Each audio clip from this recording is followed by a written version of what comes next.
Top quality और consistent performance के लिए सिर्फ सिल्वर पंप। टॉप क्वालिटी और कंसिस्टेंट परफॉर्मेंस के लिए सिर्फ सिल्वर पंप, नाम याद रखना।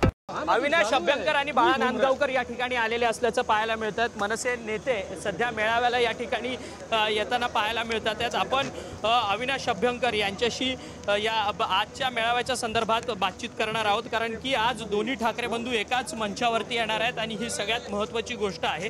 हे अविनाश अभ्यंकर आणि बाळा नांदगावकर हे दोन्ही नेते या ठिकाणी पोहोचलेले आहेत। बाळा नांदगावकर माध्यमांशी संवाद साधत नाहीये, कारण की 2 दिवस त्यांनी सगळ्या माध्यमांशी संवाद साधलाय।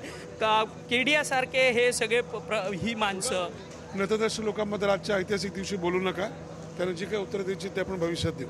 परंतु अविनाश अभ्यंकरजी हिंदीकरण आणि एक भाषा, एक देश, एक विचार, एक निवडणूक अशा पद्धतीने एकाच विचाराने आलेलो आहोत। जो हिंदी भाषा लादण्याचा प्रयत्न केला गेला होता त्याच्यावर राजसाहेबांनी जो आवाज उठवला होता आणि सर्व पक्षीय झेंडा विरहित फक्त मराठी जनांनी जो काही सपोर्ट दिला, याच्याकरता जो काही पाठिंबा दिला आणि हा जो काही GR मागे घ्यायला लागला, त्याचा जो ऐतिहासिक अराजकीय मेळावा आहे त्याच्याकरता आपण सगळे जमलेलो। परंतु ह्या सगळ्या मेळाव्याचा विजयोत्सव तुम्ही साजरा करतायत, परंतु हिंदी सक्तीकरणाचा अहवाल जो आहे तो उद्धव ठाकरेंनीच दिलेला, अशा पद्धतीची नंतर भाष्य करू। याच्यावर खूप एपिसोड झालेले आहेत। जसं आज मी तुम्हाला सांगितलं, आज सुंदर असा ऐतिहासिक क्षण आहे, त्याचा आनंद घ्या।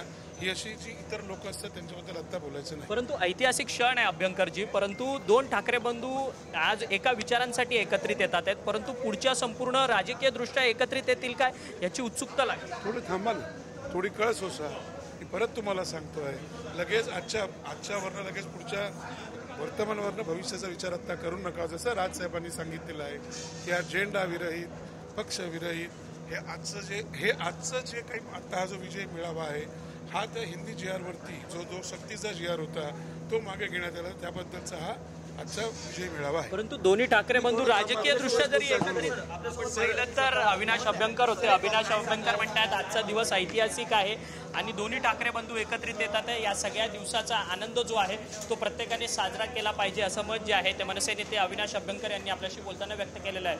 व्हिडिओ जर्नलिस्ट आदिल शेखसह अक्षय मंगणी, TV9 मराठी, मुंबई।